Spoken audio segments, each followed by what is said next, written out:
Shalom semuanya, kami kelompok 25 ingin mengajak semua teman-teman untuk mengenal apa itu obat atropin. Namun sebelumnya, saya ingin memperkenalkan anggota kelompok saya. Oke, ada Aktevi, Alvin, Claudia, Priscila Mudin, Claudia Sapira Monica, Henry, Novita, Rachel Tabita, Rahelinas, Nono, dan Valen Putri. Di sini saya akan menjelaskan apa itu obat atropin. Atropin adalah obat golongan antimuskarinik atau sebelumnya disebut antikolinergik yang digunakan untuk mengurangi motilitas atau pergerakan usus. Atropin memiliki rumus kimia C17H23NO3. Obat ini digunakan untuk mengatasi denyut jantung yang menurun atau bradikardia dan juga gejala keracunan pestisida dan untuk prosedur preoperatif baik untuk operasi bedah umum maupun untuk operasi mata katarak. Selanjutnya ada nama generik dan nama paten untuk atropin. Yaitu yang pertama ada nama generiknya itu ada atropin sulfat, ada juga atrofen. Nah, ada juga nama patennya. Nama patennya itu ada isoptoatropin, ada atropair, ada atropen, terus ada solatropil, ada juga atropin injection, ada atropin sulfat injection USP, dan juga ada transdermscope. Nah, di sini ada juga sediaan obat dari atropin. Uh, ada injeksi, ada larutan oral, ada juga suppositoria. Lalu untuk mata itu ada yang tetes, ada juga yang salep. Nah, ada juga sediaan yang buat inhalasi, ada juga yang tablet oral dan juga larutan oral. Selanjutnya adalah golongan dan klasifikasi obat atropin. Atropin ini termasuk dalam golongan obat antikolinergik atau sekarang disebut sebagai antimuskarinik. Obat atropin ini termasuk dalam klasifikasi obat muskarinik antagonis yang merupakan alkaloid yang diekstrak dari tanaman beluntas yang berkhasiat sebagai obat untuk menangani efek kolinergik yang berlebihan. Obat ini digunakan untuk mengurangi sekresi glandula, meningkatkan denyut jantung, dan mengurangi aktivitas mobilitas gastrointestinal. Oke, untuk selanjutnya ada indikasi dan kontraindikasi dari obat atropin itu sendiri. Yang pertama yaitu indikasi. Di situ ada bradikardia. Jadi atropin digunakan untuk meningkatkan denyut jantung pada kasus-kasus bradikardia yang disebabkan oleh gagal jantung, overdosis obat tertentu, atau faktor lainnya. Yang kedua, ada antidot pada keracunan organofosfat, yaitu atropin digunakan sebagai antidot untuk mengatasi keracunan akut yang disebabkan oleh insektisida, organofosfat, atau insektisida lainnya yang memiliki efek antikolinestres. Yang ketiga yaitu penggunaan anestesi, yaitu sebagai agen praanestesi untuk mengurangi sekresi saluran napas dan untuk mencegah refleks vagal selama anestesi. Yang keempat ada penggunaan oftalmologi, yaitu dalam bentuk tetes mata. Atropin dapat digunakan untuk melebarkan pupil dan meredakan kondisi inflamasi pada mata. Dan selanjutnya ada kontraindikasi dari obat atropin. Yang pertama yaitu glaukoma sudut tertutup, yaitu penggunaan atropin dapat meningkatkan tekanan bola mata pada glaukoma sudut tertutup dan dapat memperburuk kondisi tersebut. Dan yang kedua ada prostat hipertrofi, yaitu atropin dapat memperburuk gejala pada pria dengan prostat hipertrofi karena dapat menyebabkan retensi urin. Dan yang ketiga ada tikaritmia, yaitu penggunaan atropin pada pasien dengan takiritmia, yaitu denyut jantung cepat atau abnormal, dapat memperburuk kondisi ini. Dan yang keempat yaitu hipersensitivitas, yaitu kontraindikasi pada pasien yang memiliki riwayat hipersensitivitas terhadap atropin atau turunannya. Oke, sekarang kita masuk ke efek samping. Efek samping yang sering kita temui pada saat menggunakan atropin yaitu hipersensitivitas. Reaksi hipersensitivitas ini biasanya terlihat sebagai ruam kulit, kadang-kadang berkembang menjadi pengelupasan kulit. Efek samping lainnya dari penggunaan obat atropin ini yaitu yang pertama, penyerahan kardiovaskular, mengakibatkan takikardia sinus, takikardia supraventrikular, takikardia fungsional, takikardia ventrikal, bradikardia, jantung berdebar, aritmia ventrikal, flutter ventrikal, fibrilasi ventrikal, aritmia atrium, fibrilasi atrium, denyut ektopik atrium, kontraksi prematur ventrikal, denyut bigeminal, denyut trigeminal, ekstrasistol nodus, ekstrasistol ventrikal, ekstrasistol supraventrikular, asistol, sinkop jantung, pemanjangan waktu pemulihan nodus sinus, pelebaran jantung, gagal ventrikel kiri, infark miokard, ritme nodal intermittent atau tidak ada gelombang P memanjang, segmen PR memendek, fenomena R on T, memendekkan RT durasi, pelebaran dan perataan kompleks QRS, interval QT memanjang, gelombang T mendatar, kelainan repolarisasi, perubahan gelombang ST ke T, konduksi retrograde, disosiasi AV sementara, peningkatan tekanan darah, penurunan tekanan darah labil, dan perifer lemah atau tidak teraba pulsa. Yang kedua, menyerang mata, mengakibatkan mydriasis, pupil kurang reaktif terhadap cahaya, penurunan sensitivitas kontras, penurunan ketajaman penglihatan, penurunan akomodasi, sikloplegia, strabismus, heterovaria, siklovaria, glaukoma sudut tertutup akut, konjungtivitas, keratokonjungtivitas, siska, kebutaan, mata berair, konjungtiva kering, mata teriritasi, pengerasan kelopak mata, blefaritis. Ketiga, menyerang saluran pencernaan mengakibatkan ileospiralitik, penurunan bising usus, pengosongan lambung tertunda, penurunan penyerapan makanan, dan disfagia. Keempat, menyerang metabolik mengakibatkan kegagalan memberi makan.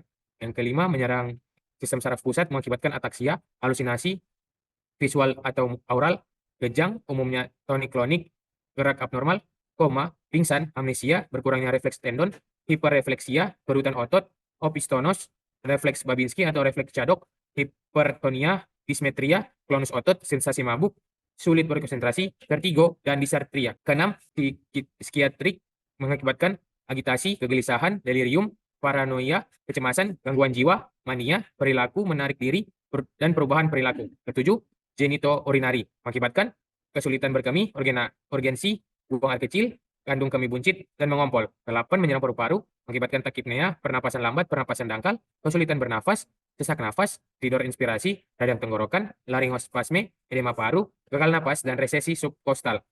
Ke-9, dermatologis, mengakibatkan selaput lendir kering, kulit hangat kering, lesi mulut, dermatitis, petechiae, ruam makula, ruam popular, makula popular, ruam scarlatiniform, ruang eritematosa, kulit berkeringat atau lembab, kulit dingin, kulit cyanosis, dan juga mengakibatkan air liur. Ke-10, umum, mengakibatkan hiperreksia, lesu, ngantuk, nyeri dada, rasa haus berlebihan, lemas, sinkop, susah tidur, lidah mengunyah, dehidrasi, dan rasa panas. Yang terakhir, investigasi khusus yang mengakibatkan leukositosis, hiponatremia, peningkatan BUN, peningkatan hemoglobin, peningkatan eritrosit, hemoglobin rendah, hipoglikemia, hiperglikemia, hipokalemia, peningkatan rangsangan foto pada EEG, tanda-tanda mengantuk pada EEG, gelombang alfa pada EEG, gelombang alfa EEG tersumbat saat pembukaan mata.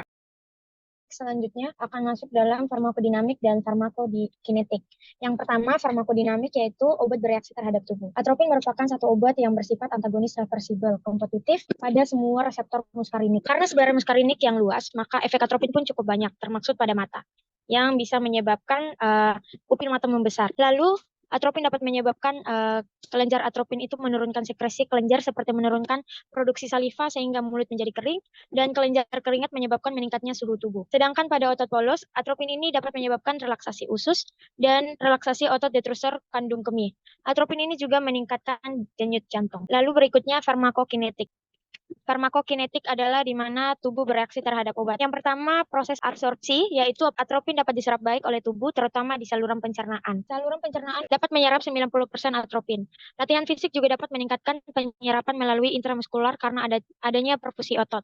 Lalu yang kedua adalah onset dan durasi. Setelah pemberian atropin secara intramuskular, sekitar 1 sampai 1,6 jam, tubuh akan merespon dengan adanya penghambatan air liur dalam 30 menit dan dapat bertahan hingga 4 jam, 2 sampai 4 menit kemudian setelah injeksi intravena, denyut jantung akan meningkat selama 5 sampai 40 menit. Lalu yang ketiga adalah binding protein plasma. Atropin mempunyai ikatan rendah pada serup albumin yaitu sekitar 18%. Yang keempat adalah metabolisme. Melalui hati ke beberapa metabolit termaksud asam tropik, atropin, dan juga konjugat glukuronida. Yang kelima atau yang terakhir eliminasi, yaitu atropin diekskresikan terutama melalui ginjal sekitar 30 sampai 50%. Akan diekskresikan melalui urin dan sejumlah kecil melalui feses.